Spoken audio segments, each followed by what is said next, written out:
हमारे बीए अंतिम वर्ष के पाठ्यक्रम में आधुनिक भारत का इतिहास भी सम्मिलित है और आधुनिक विश्व का इतिहास भी सम्मिलित है।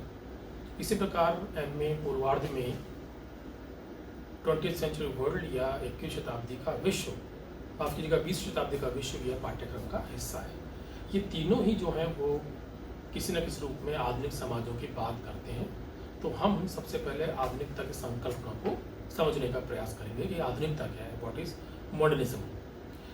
आधुनिकता को समझने से पहले, चूंकि हम इतिहास में काल विभाजन पर कोई चर्चा नहीं कर पाए हैं, तो सबसे पहले आज हम इतिहास में काल विभाजन और कालखंड की संकल्पना पे बात करेंगे कि किस तरह से इतिहास में काल विभाजन किया जाता है, उसकी क्या संकल्पना या उसके क्या युक्त आधार है।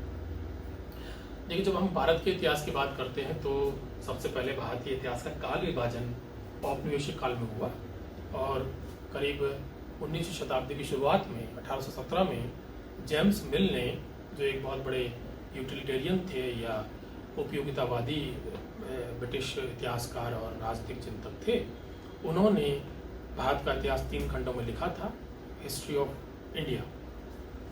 और उन्होंने बड़े ही सायास तरीके से या अपने राजनीतिक मंतव्यों को ध्यान में रखते हुए भारतीय इतिहास का विभाजन धर्म के आधार पर किया। और वो धर्म, वो भी बड़ा हास्यास्पद था। धर्म का आधार भी उन्होंने क्या लिया कि शासकों का धर्म। तो उन्होंने ये माना कि प्राचीन भारत, जिसको उन्होंने हिंदू भारत कहा, आज जिस हम प्राचीन भारत कहते हैं, उसके लिए उन्होंने एक शब्द अभेद किया, हिंदू भारत। और उसका आधार उन्होंने ये लिया कि उस कालखंड में समस्त शासक हिंदू थे। दूसरा कालखंड उन्होंने मुस्लिम भारत लिया, इसमें उनका मंतव्य यह था कि इस कालखंड के समस्त शासक मुस्लिम थे। और तीसरा कालखंड उन्होंने ब्रिटिश भारत लिया, जिसमें उन्होंने ये कहा कि इस समय जो है भारत की नियति के नियंता ब्रिटिश हैं और वो ही समस्त नवी आधुनिकता के सूत्रपात या जनक हैं, इसलिए इसको वो ब्रिटिश भारत कह रहे हैं। इससे पहले का जो कालखंड है उसको डार्क एज उन्होंने कह दिया, या प्राचीन काल पे भी उन्होंने कुछ खास सम्मति नहीं दी। ये बहुत जल्दी, एक लंबे समय तक तो ये चलता रहा, पर बाद में इसको बहुत चुनौती मिली और उसका बहुत सारा कारण भी था, क्योंकि इससे आधार भी तार्किक नहीं था कि शासकों का धर्म, वो जो उन्होंने आधार लिया था वो भी बहुत तार्किक नहीं था। वो इसलिए कि हम ये जानते हैं कि प्राचीन भारत जिस तरह का विविधतावादी समाज था, उसमें सारे शासक हिंदू धर्म के मतावलंबी नहीं थे। स्वयं अशोक के लिए हम कहते हैं कि वो बौद्ध धर्म का मतावलंबी था, या हमें खारवेल मिलता है जो जैन धर्म का मतावलंबी था, या अन्य शासक हमें मिलते हैं जो कुछ आजीवन भी मिलते हैं। तो इस प्रकार से यह बात पूरी तरह लागू नहीं होती। मध्यकाल को भी, जिसको मुस्लिम भारत कह रहे थे, उसमें हम अपने राजस्थान को देखें तो उसमें कभी भी कोई मुस्लिम शासक खासतौर से मध्यकाल के 12वीं शताब्दी से लेकर के 18वीं शताब्दी तक नहीं रहा। इसी तरह सुदूर दक्षिण में कोई मुस्लिम शासक स्थायी रूप से शासनारूढ़ या सत्तारूढ़ नहीं हो पाया। और यदि हम कंपोजिशन भी देखें, यदि हम संगठन देखें मध्यकाल में उत्तर भारत के या दिल्ली सल्तनत या दिल्ली मुगल काल के मुगल भारत का, तो उसमें भी हम निचले स्तर पर या ग्रामीण स्तर पर जिस शासकों को पाते हैं वो मूलतः हिंदू, चौधरी खुद मुकद्दम जैसे नाम हमें इस समय मिलते हैं।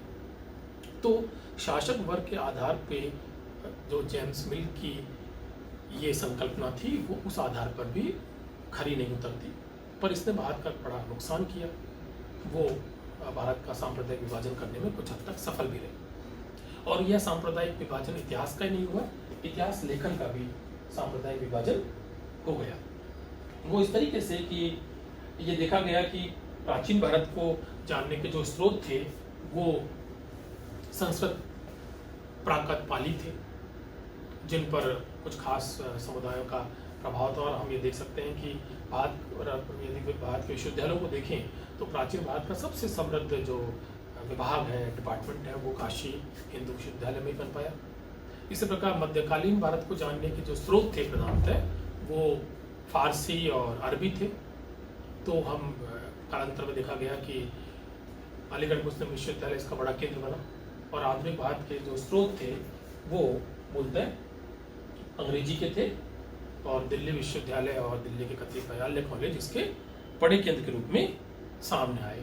तो जेम्स मिल के इस विभाजन ने प्रकारांतर से ही भारत के इतिहास लेखन का भी विभाजन कर दिया। तो इतिहास विभाजन की या इतिहास में कालखंड के निर्माण की ठीक प्रवृत्ति क्या है, ये इस पे हमें चर्चा करनी चाहिए कि क्या आधार, युक्त आधार या लॉजिकल या तार्किक आधार इतिहास में कालखंड विभाजन के क्या है। तो मोटे तौर पे जो इतिहास विज्ञानी है वो मानते हैं कि संपूर्ण विश्व का जो इतिहास है, या कहें कि संपूर्ण मानव जगत का जो इतिहास है, वो एक ग्रैंड नैरेटिव है या एक विशाल पटकथा है। अर्थात उसमें सब कुछ जो है तार्किक है और संपूर्ण विश्व समुदाय उस विशाल पटकथा का एक हिस्सा है। तो जो प्रवृत्तियां या जो कालखंड विभाजन की पैमाने विश्व के इतिहास पर लागू होते हैं, वो भारतीय इतिहास पे भी लागू होने चाहिए। तो हम पहले विश्व के इतिहास की उस ग्रैंड नैरेटिव या विशाल पटकथा को देखते हैं और फिर ये देखते हैं क्या भारतीय इतिहास भी इसी क्रम में आगे बढ़ता रहा। तो अभी पिछले दिनों 2 पुस्तकें भी इस संदर्भ में आई थी और वो काफ़ी लोकप्रिय हुई। 19वीं शताब्दी के आखिरी दशक में लिखी गई जेरड डायमंड की गन्स, जम्स एंड स्टील एक इस संदर्भ में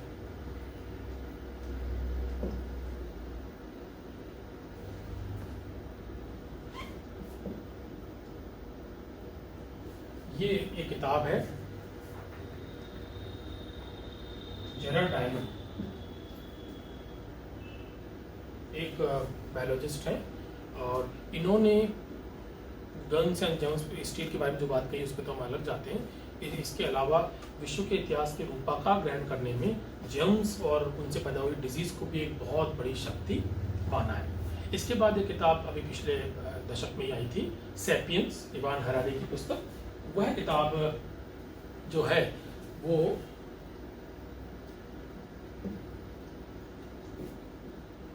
सेपियंस जो है वह एग्रीकल्चर रेवोल्यूशन को एक बड़ा कारण मानती है विश्व के सभ्यता के रूपाकार ग्रहण करने में। तो ये 2 पुस्तकें उस ग्रैंड नैरेटिव को थोड़े ज़्यादा ढंग से हमें समझा पाती हैं, जिससे कि विश्व की सभ्यता का निर्माण हुआ। संपूर्ण विश्व में जो प्राचीन काल है जिसको हम एग्रीकरियन रेवोल्यूशन से या न्यूलिथिक रिवोल्यूशन से शुरू करते हैं, वह स्थायी आवास और शहरीकरण की प्रवृत्तियों का द्योतक है। अर्थात जिसको हम प्राचीन सभ्यताएं कहते हैं, उनमें 2 प्रवृत्तियां शुरू दिखाई पड़ती हैं शुरुआत में। एक तो स्थायी निवास और एक शहरीकरण। स्थायी निवास की शुरुआत कृषि क्रांति से हुई, जिसको हम एग्रीकरियन या न्यूलिथिक रेवोल्यूशन कहते हैं। और उसने जब स्थायी निवास दिया तो उसके बाद कतिपय शहर हमें उन सभ्यताओं में देखने को मिलते हैं। चीन से लेकर भूमध्य सागर तक, जिसको हम प्राचीन सभ्यताओं का समूह कहते हैं या प्राचीन सभ्यताओं का केंद्र कहते हैं, वो सब स्थायी आवास और शहरीकरण की प्रवृत्तियों के द्योतक हैं। हमारे अपने भारत में जो प्राचीनतम सभ्यता है सिंधु घाटी सभ्यता, उसकी भी 2 प्रमुख प्रवृत्ति हम शहरीकरण मानते हैं। ये शहरीकरण था, इसका आधार तो गांव ही थे, क्योंकि जो गांवों के अंदर कृषि उत्पादन उत्पन्न होता था वो शहरों को उसकी आपूर्ति की जाती थी। गांव एक आपूर्तिकर्ता के रूप में थे और शहरों में न केवल उसका उपभोग किया जाता था, वरन कुछ ऐसी उम्दा वस्तुएं बनाई जाती थी जो अंतर क्षेत्रीय या अंतर्राष्ट्रीय व्यापार में काम में आती थी। जैसे कि हमें सिंधु घाटी सभ्यता में जो कोठार मिले हैं, जो आप प्रथम वर्ष की कक्षाओं में पढ़ के आए होंगे या अन्य जगह भी आपने पढ़ा होगा, वो हड़प्पा और मोहनजोदड़ो के जो कोठार हैं वो इस बात के द्योतक हैं कि गांव शहरों के आपूर्तिकर्ता थे। गांव जो खाद्यान्न की आपूर्ति करते थे, उससे शहरी जीवन न केवल चलता था, वरन वो ऐसा भी कुछ उत्पादन करता था जो अंतर्राष्ट्रीय व्यापार में या अंतर क्षेत्रीय व्यापार में काम में आता था।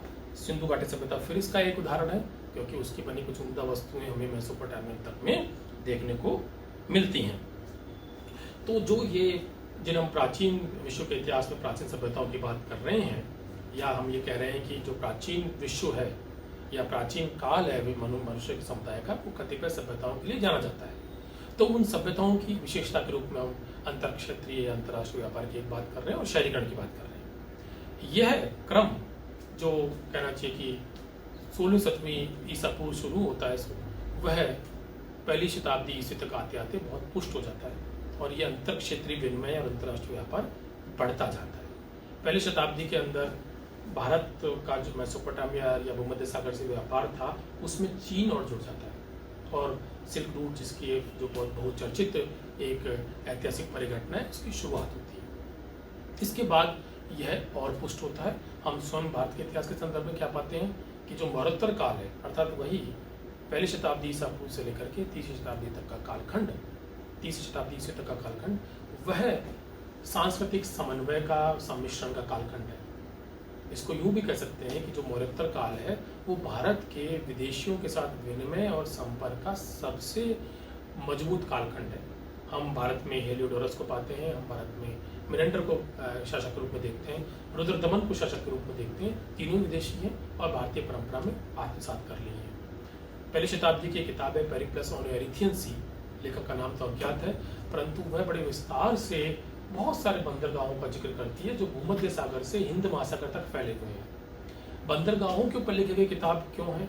क्योंकि बंदरगाह या उस अंतर्राष्ट्रीय व्यापार के एक बड़े घटक के रूप में सामने आते हैं। इसलिए ये किताब भी या ऐसी जो दूसरी पुस्तकें हैं जैसे टॉलमी की ज्योग्राफी है, ये सब इस बात को पुष्ट करती हैं कि ये कालखंड जो विश्व सभ्यताएं हैं अर्थात चीन से लेकर के भूमध्य सागरीय क्षेत्र, उनके बीच परस्पर विनिमय का कालखंड है और एक शहरीकरण का कालखंड है, प्राचीन सभ्यताओं परंपराओं के विकसित होने का कालखंड है।